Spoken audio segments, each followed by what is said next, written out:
في يوليو سنة 2020 وقت ما كل الناس مشغولة مع الكورونا، اللي بتدور على كحول واللي بتدور على كمامة لايقة مع الفستان بتاعها، كان اخويا وصاحبي اللي متابع كل فيديوهاتي ايلون ماسك صاحب شركة تسلا واكس وسبيس اكس، كان قاعد بيهبد على تويتر كعادته، وكتب تغريدة عملت قلق كبير جدا وقتها، وكتب فيها: من الواضح ان كائنات فضائية هي من بنت الاهرامات.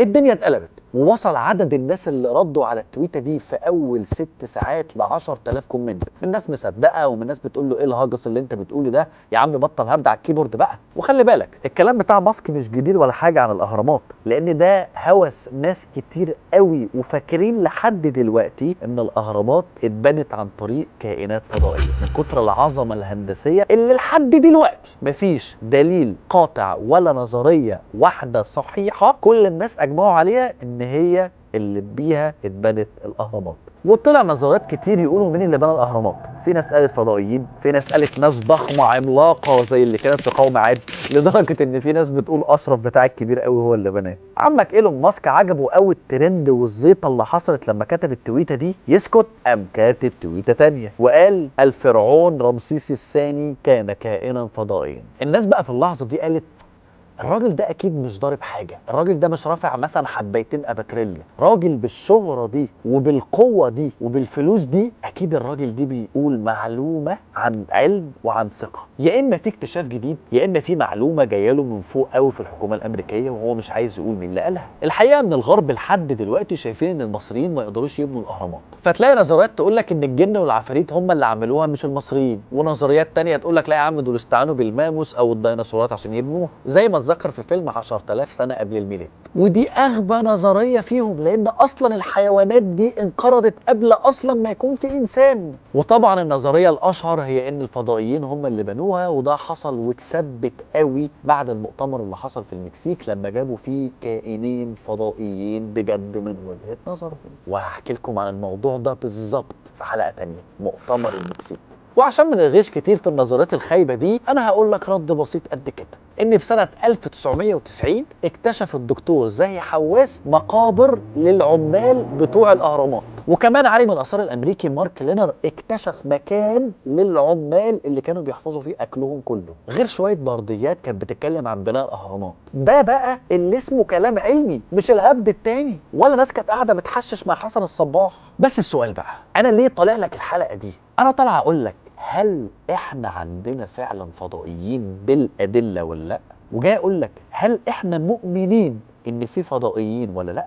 ده اللي هنعرفه على النهارده. في القرن اللي فات في الغرب قالوا ان هم شافوا كائنات فضائيه ومراكب طايره. ما تفهمش ليه يا اخي، هي الاطباق الطايره بتاعت الفضائيين دي مش ظابطه الجي بي اس غير على امريكا؟ مفيش حاجات بتظهر غير على امريكا؟ ما بيشوفش اطباق طايره غير في امريكا؟ ما بيشوفش فضائيين غير في امريكا؟ جي بي اس خلاص ما بينزلش غير هناك. وكل ما يسالوا حد من اللي شاف المراكب دي بيوصفوها بحاجه واحده بس: ثمانيه الابعاد، فوقيها راس زجاجي ونازل منها سلاسل، وطلع عليها لقب اسمه UFO ومعناها صحن طائر مجهول. وده خلى الحكومة الأمريكية تبدأ تدرس الموضوع ده وتعمل أغرب مكان في العالم. المكان ده مساحته كبيرة وعملاقة، ورغم إن مساحته كبيرة وعملاقة لكن ما بتظهرش تفاصيله على جوجل، عشان ما حدش يعرف تفاصيل عن المكان اللي بيقال إن مسجونة فيه الفضائيين هي ومراكبهم، واترصد فيها أكتر أشكال مجهولة شافها البشر، وهي المنطقة 51.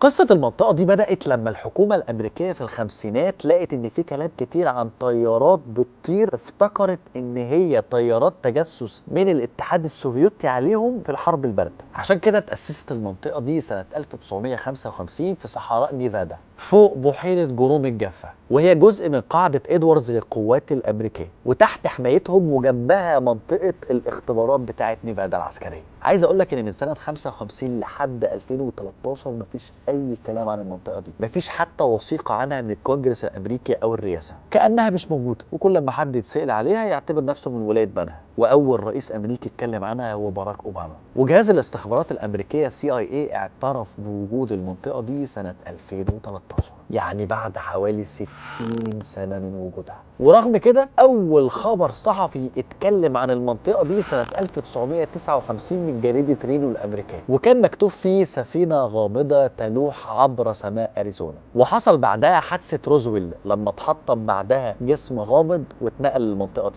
والأخبار قالت إن ده منطاد تابع للأرصاد الجوية مش جسم فضائي. وفضل على مدار السنين أخبار بإن وجود سفن فضائية بيتنقل ما بين الناس، لحد ما اتنشر تقرير من موقع ناشونال جيوغرافيك بيقول ان 90% من المصادر اللي شافت الاجسام دي غير موثوق فيها، معظمها اهالي وناس عاديه، بس النسبه التانيه كانت 10%. 10% من الناس دول كانوا مراقبين للفضاء وناس موثوق فيهم، ودول اللي خلوا الشك يزيد. المنطقة 51 حسب ما الناس كلها بتقول إن موجود فيها أجهزة بتدرس وبتستكشف المراكب الفضائية، وفي أجسام فضائية لأصحاب المراكب دي بيتم فحصهم، واكتشفوا عن طريقها حاجات متطورة عن البشر وساعدت كتير أمريكا في التقدم اللي هو فيه. وفي صور كتير قوي متسربة لتشريح كائنات فضائية وعلماء متصورين مع مراكب فضائية، لكن الكل بيقول إنها من أفلام أو من صور غير حقيقية. ده غير إن بيتم فيها تجارب مجنونة جدا عن البشر، أشهرهم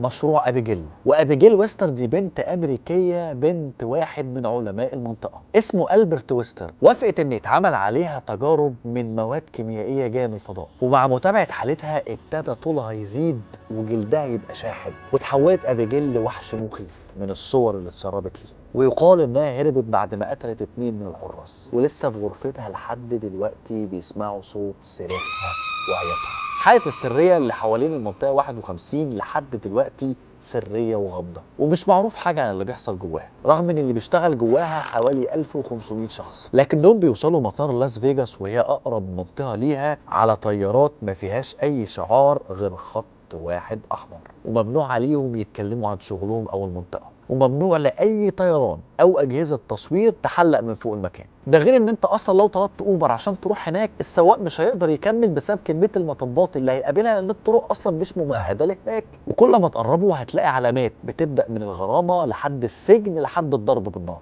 ولحد سنه 2018 ما كانش فيه اي تفاصيل لاي مكان بتظهر على جوجل ماب. وخلي بالك دي النظريه الاشهر عن المكان، انما بعض النظريات بتقول ان دي منطقه عسكريه عاديه جدا، وان دي قاعده جويه استخباراتيه عاديه وفيها معبد طائرات، والمنطقه دي بيتم فيها تصنيع طائرات يو 2، وان الحكومه الامريكيه فرحت بالنظريه اللي حصلت دي عشان الصين وروسيا ما تركزش مع المكان. وده كلام منطقي اي حد عاقل هيصدق. لكن في حاجه تانية بتقول ان البنتاجون نفسه نشر 3 فيديوهات على موقعه الرسمي، وفيها رصدت ان القوات الجويه رصدت من سنه 2004 لحد سنه 2015 اجسام غريبه كانت طايره في السماء، وانهم نفسهم ما عندهمش معلومات دقيقه عن الاجسام دي. وفي ناس كتير مهمين اتكلموا للوسائل الاعلاميه الامريكيه عن اللي حصل، ومنهم الطيار الامريكي كاميندر ديفيد، وهو واحد من الطيارين اللي شافوا الجسم الفضائي سنه 2004. وتاني واحد هو جنرال السلاح الامريكي جيلين فارهيرج، وقال ان هو ما يستبعدش وجود كائنات فضائيه وان هو مستعد للمواجهه. وثالث شخص معانا سنه 1989 ادعى العالم روبرت لازارا انه اشتغل على تقنيه فضائيه في المنطقه 51، وانه شاف صور طبيه حقيقيه لاجسام فضائيه، وان الحكومه بتستخدم المنطقه 51 دي لاجراء عمليات على الاجسام الفضائيه دي. اللي حصل ده خلى واحد اسمه ماثيو روبرت في سنه 2019 يعمل ايفنت على الفيسبوك عشان يجمع الناس ويروح يقتحموا المنطقه 51، وفي ناس كتير انضمت للايفنت ده. وبعد ما الايفنت وصل ل 2 مليون منضم الفيسبوك مسحه عشان بينتهك المعايير، غير ان الحكومه هددت ان اي حد هيقرب هيتضرب بالنار. وفي النهايه سواء اللي كانوا موجودين دول فضائيين او اجهزه تجسس، فلسه الجدل مستمر حوالين المنطقه 51 بين النظريات والمؤامره، ولسه نظريه الفضائيين اللي بنوا الاهرامات موجوده، وهيفضل لسه في حاجات كتير قوي مش فاهمينها. بس عايز وجهة نظري انا علي غزلان، فكك من كل الكلام اللي اتقال، فكك من كل النظريات، هل في فضائيين ولا لا؟ هجاوبك من القرآن. ربنا قال لك في القرآن ايه؟ وإذ قال ربك للملائكة إني جاعل في الأرض خليفة. في الأرض خليفه، فمعنى كده ان كل الكائنات موجوده فين؟ موجوده هنا على الارض، فمعنى كده ان مفيش كائنات بره. اني جاعل في الارض خليفه، ده من وجهه نظري. وفي وسط كل النظريات دي في حاجه واحده بس انا عايز اعرفها لك، ان انت ممكن تعمل لايك للفيديو ده، وممكن تعمل سبسكرايب،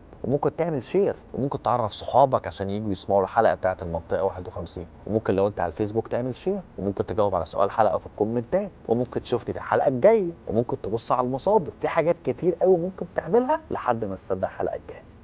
صباح الفل.